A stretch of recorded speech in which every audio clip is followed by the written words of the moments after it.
Oliver, thank you for joining us today. Could you introduce yourself to our audience and tell us a little bit about your soccer career? Okay, well, Daniel, thanks for having me. This is exciting when you guys reached out to want to do this interview on the podcast.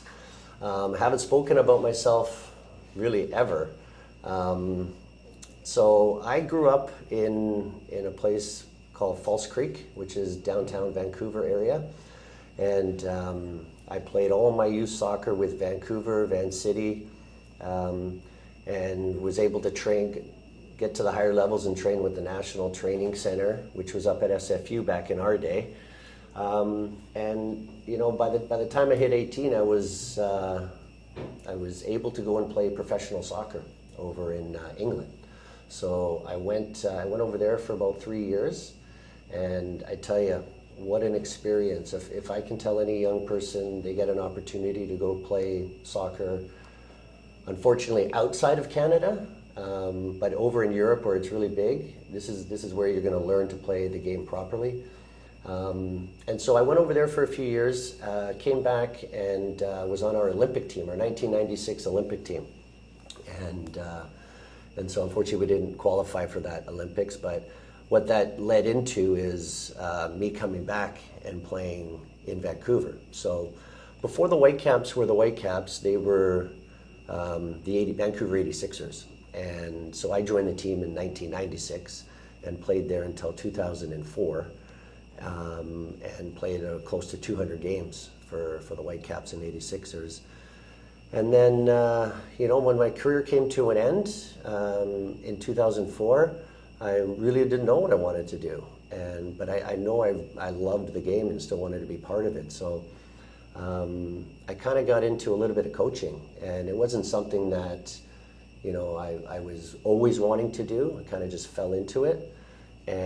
But boy, when I started doing it, I really, really enjoyed doing it. And so I coached and volunteered for teams for about 5 or 6 years or so, and started to get all my coaching levels, so maybe I could make a career out of it.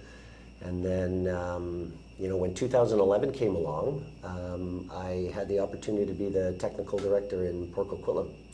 So, you know, I spoke with my wife at the time about it, and we decided, hey, let's give this a try. So for the last 13 years, after playing soccer, I've been the technical director in POCO, and you know, coaching kids just like yourself, Daniel, and having a blast doing it, and really excited. So that's me in as quickly as I could put it. Who was your favorite player growing up and why? Oh, this is an easy one for me. A player called Peter Beardsley. He played for England. He was a big Liverpool player. In fact, he played for the Whitecaps in 1983, I want to say. He came over and played a season when he was young, and my dad was a big Liverpool fan. So after he left the Whitecaps, he became a superstar with Liverpool, and I just loved the way the guy played. He was quick. He was always keeping the team in possession, could score goals, and I just loved watching him play. So Peter Beardsley for Liverpool was my favorite player. Did you have a specific routine before your games? Yeah, absolutely. When you're on the road, it would differ than when you were having home games. But, you know, like I said to you guys before the podcast, I've been retired for 20 years now. And routines might be a little bit different than today, because I would work during the day, even though it was a professional club. We'd have jobs during the day, so I would do my work during the day, and then I'd come home, get a nap in. You have to get a nap in because we would play at 7 o'clock at night, so I'd make sure I had a good rest. In the morning, I'm having a good meal, so make sure you're ready to go for the day, like porridge or something hearty I'd have in the morning, and then I'd have a good lunch, you know, probably like chicken, rice, broccoli, that kind of stuff. Mm-hmm. And then something I would have before the game every time, and you know, people would say you shouldn't do that or do that. I would always have a triple Americano from Starbucks. I needed the coffee before a game to get me going, and that worked for me. You are currently with the Port Coquitlam Soccer Association. Can you describe what your position is? So I'm straight up the technical director. So I'm in charge of player evaluations, all the academies that we'll do on Mondays and Friday nights for the kids. I'm, making sure we have players playing in the right level of play. So I really deal with all the on-field stuff with the club, and we have people that deal with all kind of the off-field stuff, which I don't really care to do anyway. But yeah, anything to do with on-field component, I'm there to help with coaches, coaching courses, and just there for advice as well. If anybody ever wants to talk to me and catch me at the field, I'm always having conversations with people. Are there any challenges that you're facing in your current position? It's, this is a perfect timing for a podcast for me because, whenever we're starting up in September, there's lots of issues. There's people just getting going, don't know where to go. So I find myself emailing a lot, whether it's to do with where people need to be, they haven't gotten emails from somebody, or, they're upset with maybe the team that they're on. So that there's, whenever it's startup time for Poco Soccer, so usually late August, early September, it's very busy for us. But everybody does such a good job to make it go smoothly. But there are challenges with just making sure everybody knows where to go and get themselves started. Do you still follow some of your food diets since you stopped playing soccer? I really want to say yes to that. I try to.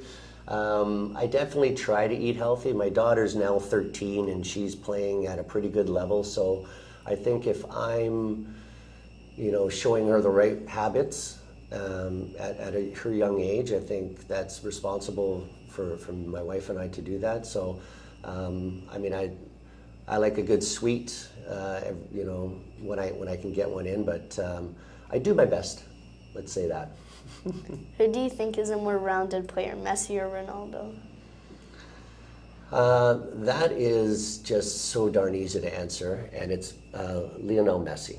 He is somebody that when you watch soccer, you can't stop watching this guy play. Okay, whether it's dribbling the ball, he's got the best vision I've ever seen out of a soccer player. He's so inspirational to watch, and I find Messi the most complete player between those two, but the most complete player of all time, and Maradona's right beside him.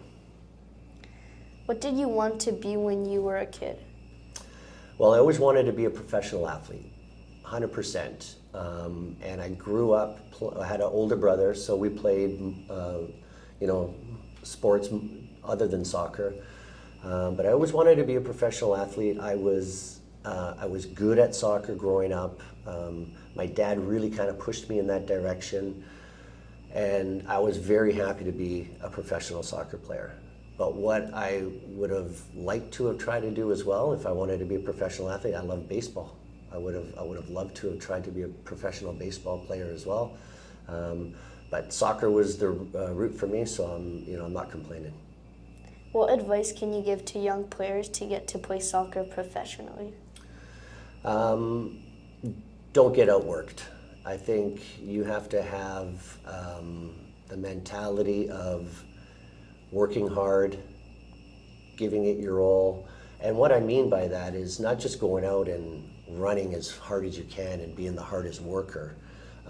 Don't get outworked with your technical work, your preparation. Maybe afterwards when you want to, decompress from soccer, you don't just shut yourself off. You think about how your session went, how your game went. So all aspects of the game, I would say just don't get outworked and be focused when you're wanting this. Like if this is something you want, to hear it a lot. I hear it from a lot of kids. I want to be a professional soccer player, but do they put the work in? And sometimes when I see at training, maybe they're fooling around a bit too much. If it's something that it's not taken lightly, you want it, you go and get it. Is there any rules that changed in the last 20 years that you think are right or wrong? We talked about this before. I don't know about right or wrong, but I'll tell you a story where for the penalty shot situation. So when I was a young player, the goalie had to stand still on the penalty on the end line of his net, and he couldn't move until you shot the ball. And you know, sometimes they would guess right, and it would be an easy save. So what happened when I was maybe 2000, early 2000s? So I'm still deeply involved in the pro game, and I always took the penalty shots for the Whitecaps. That was my role.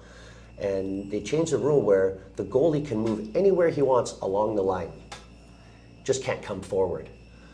So everybody was up in arms about it. Wow, this isn't fair. The goalie can move now. And I said to myself, you got to look at this as a positive. I love the fact that the goalie can move, because as soon as I see the goalie move this way or that way and put their body a certain position, I'm easily going to the other side. So, but the next thing is when you're taking your penalty shot, if your head is down looking at the ball, you can't see the goalie. So how are you supposed to do that to see which way he's going? So what I would do is I would run up to the ball and I would look at the goalie. And right before I would shoot, if he's not making any move, I would go to my spot that I was talking about. I always go to. But if I saw him even shift to the left a little bit, I'd go to the other way. And I set a record, 13 straight penalty shots I scored for the Whitecaps, and because of that, so I loved the rule change. What was your most memorable goal? I was 18 years old. I was playing for Port Vale, which is, at that time, they were one division below the Premier in England, so it was Division 1. And we had an exhibition game against Genoa at the end of our season. And so Genoa was in Serie A at the time, and they had a bunch of international players, Hungarian internationals, Italian, they had a good team. And so they came to England for like a postseason tour, played us. I come on as a young 18-year-old kid, on as a sub, and with about 20 minutes to go.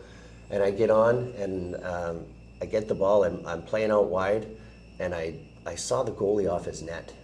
And so I saw him, and I just kicked it from about 30 yards out, and it went over his head into the back of the net in front of the whole crowd. Like our fans were behind the net, and we beat them 1-0. And I was in the paper the next day. I'm 18 years old. I loved it, and so that's one that I'm always going to remember.